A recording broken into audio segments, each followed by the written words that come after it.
Salut tout le monde, j'espère que vous allez bien. Toujours dans le métabolisme des glucides.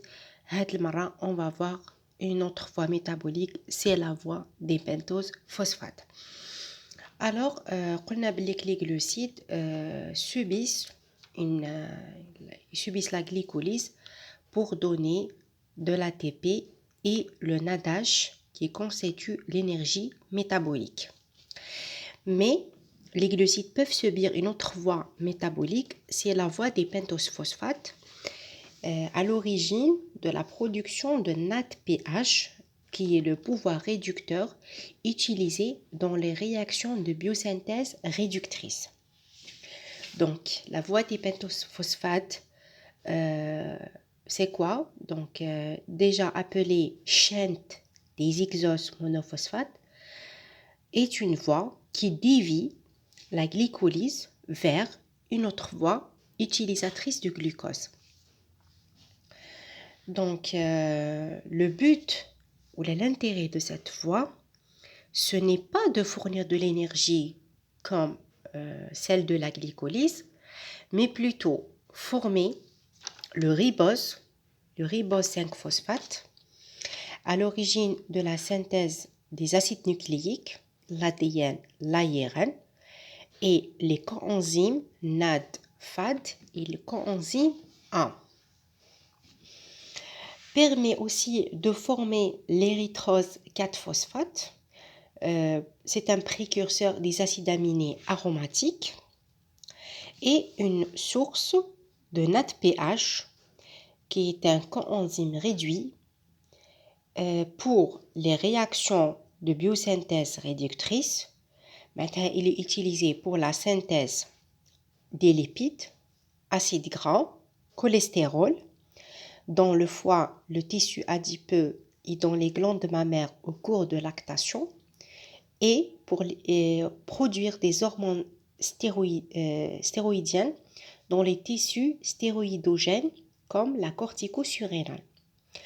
Aussi, le NADPH, il a un autre intérêt, il rentre dans les réactions de réduction particulière, surtout la réduction de glutathion dans les globules rouges pour maintenir une structure normale et maintenir l'hémoglobine sous forme fonctionnelle, c'est-à-dire le fer sous forme ferreux, Fe2+. On passe maintenant aux caractéristiques de la voie. Donc, la voie des pentoses phosphates, elle est ubiquitaire, on la trouve partout. Elle est indépendante de l'oxygène.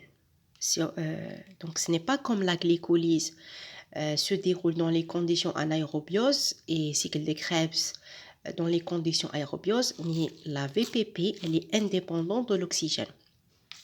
Les enzymes sont cytosoliques, c'est comme la glycolyse, elle se déroule dans le cytosol. Et le substrat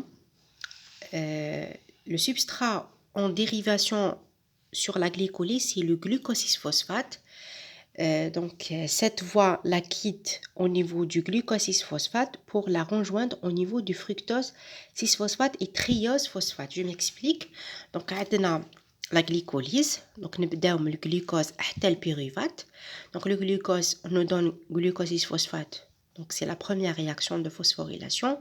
Puis, l'isomérisation. Puis, à la fin, on aura glycérol. Puis on aura glycéraldéhyde et le pyruvate. Alors, à partir de glucose 6-phosphate, l'ibda la voie des pentoses phosphates. Donc, c'est ça le substrat qui nourrit la VPP. Donc, on بداو من glucose 6-phosphate باش نعاودو نولو le fructose ولا الglycéraldéhyde et par les réactions réversibles, on aura vers la fin le glucose. Voilà. Maintenant, on va voir les réactions de la voie des pentoses phosphates. On a dit le glucose. Le glucose, sous l'action de l'hexokinase, avec consommation de l'ATP, nous donne le glucose 6-phosphate. Le glucose 6-phosphate, au lieu de subir une réaction d'isomérisation pour donner le fructose, il va subir une déshydrogénation par le glucose 6-phosphate déshydrogénase, avec production de la première molécule de NADPH, NADPH et non pas NADH, NADPH. Alors, la première réaction HADI, c'est une réaction irréversible, donc elle est limitante, c'est l'étape majeure de régulation pour donner le 6-phosphate gluconate. Le produit HADA, il subit une réaction de décarboxylation, c'est-à-dire élimination de CO2, avec production de la deuxième molécule de NADPH sous l'action de 6-phosphate gluconate déshydrogénase pour donner le ribulose 5-phosphate. Donc, la déshydrogénation et décarboxylation constituent la phase oxydative. La phase oxydative, c'est-à-dire elle produit de NADPH utilisé pour les réactions réductrices, les réactions de réduction catalysées par les réductases. C'est la première phase. La deuxième phase, elle est non oxydative. C'est des réactions réversibles. Donc, يبداو le ribulose, donc le ribulose 5-phosphate, qui va subir les réactions d'isomérisation. L'action d'isomérase nous donne de ribose 5-phosphate, qui est un précurseur pour la synthèse des acides nucléiques comme l'ADN. L'action d'épimérase nous donne de xylulose 5-phosphate. Puis, les deux oses HADO subissent un jeu de conversion, donc sous l'action de deux enzymes, transcytolase et transaldonase. Par exemple, l'action de transcytolase va nous donner glycylaldéhyde 3-phosphate, cytoheptylose 7-phosphate. Les deux, après, sous l'action de transaldonase, va nous donner le fructose 6-phosphate et l'érythrose 4-phosphate. Le fructose HADA produit sous l'action de phosphoisomérase, donc une isomérase va nous donner le glucose 6-phosphate. Et après, l'érythrose HADA, il va il subit donc sous l'action de transcytolase se recombine avec le xylulose. Il y a une recombinaison. Donc, sous l'action de transcytolase pour donner glycylaldéhyde 3-phosphate et le fructose 6-phosphate, une deuxième molécule. Donc, les trois, le fructose et glycylaldéhyde 3-phosphate, par des réactions réversibles, le sens inverse de la glycolyse pour donner à la fin le glucose. Donc, on dit que la deuxième phase est une réaction réversible entre la glycolyse et la voie des pentoses phosphates. Donc, le ribose, donc le ribose 5-phosphate, il peut donner soit de l'ADN ou là, on va retourner à la glycolyse lorsque la voie de pentose phosphate est sollicitée pour produire de NADPH seulement. Voilà. J'espère que c'est clair. Je sais que c'est un peu compliqué, mais هادو هما les réactions تاع la voie des pentoses phosphate. On a deux phases, phase oxydative pour produire deux molécules de NADPH et une molécule de CO2, et la phase non oxydative, c'est des réactions réversibles. À vrai dire, c'est un jeu de conversion des os. نبداو من الريبوز et le xylulose vers le fructose 6-phosphate, érythrose, glycylaldéhyde. Pour le bilan énergétique, on prend 3 molécules de glucose 6-phosphate avec 6 NADP. On va y arriver aux 2 molécules de glucose 6-phosphate, une molécule de glycylaldéhyde 3-phosphate, 3 molécules de CO2 et 6 molécules de NADPH. Maintenant, pour ce qui concerne la régulation, donc on a dit que la première réaction de déshydrogénation catalysée par le glucose 6-phosphate déshydrogénase, l'enzyme c'est le facteur limitant, elle est activée par le NADP+.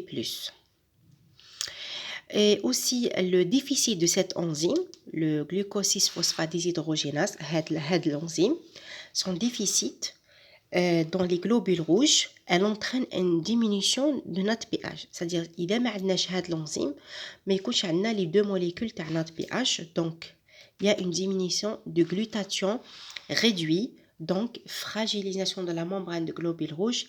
Donc, par conséquent, on aura une anémie hémolytique. Généralement, la maladie elle est déclenchée par les infections des médicaments comme les antipaludismes et les FEV, ce qu'on appelle le favisme. Maintenant, pour remarque au cours de glycogénose, le glycogénose type 1, c'est la maladie de von Gierk. Alors, le déficit de glucose 6-phosphatase, je m'attends phosphatase, معناتها ينحي le phosphore. Donc, le kinase يمد le phosphore, يلصق un phosphatase ينحي le phosphore. Parce que وعلاش l'action de glucose 6-phosphatase nous donne de glucose. إذا عندنا le déficit تاع هاد l'enzyme, donc on n'aura pas du glucose. Donc la voie des pentose phosphates, elle est suractivée. Elle est suractivée. وعلاش elle est suractivée? À vrai dire, كي يكون عندنا glucose 6-phosphate, donc l'exokinase du glucose exokinase nous donne glucose 6-phosphate qui نعاودو نولو ماشيغيير إلا نحو الفوسفور هذاك par une phosphatase. Donc إذا عندنا le déficit هنا في l'enzyme, on aura toujours une activation de la VPP. Donc si elle est suractivée, donc augmentation du ribose هذا, donc on aura هذا يطلع, la voie est activée, donc عندنا le ribose يطلع.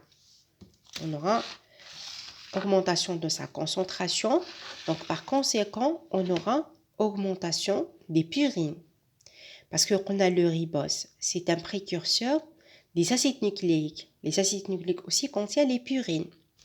Donc, on aura augmentation de l'acide urique. L'acide urique, donc hyperuricémie à l'origine de la goutte. Voilà.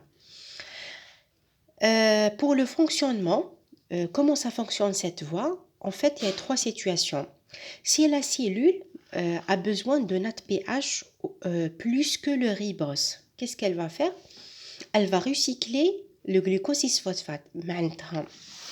معناتها نبداو شغل لا glucose 6-phosphate ندخلوا la voie des pentoses ونعاودوا ندخلوا la glycolyse à partir de fructose مع الجليسيرالديهيد معناتها de VPP jusqu'à glycolyse. Mais la deuxième situation, si la cellule a le besoin de notre pH est égal au ribose.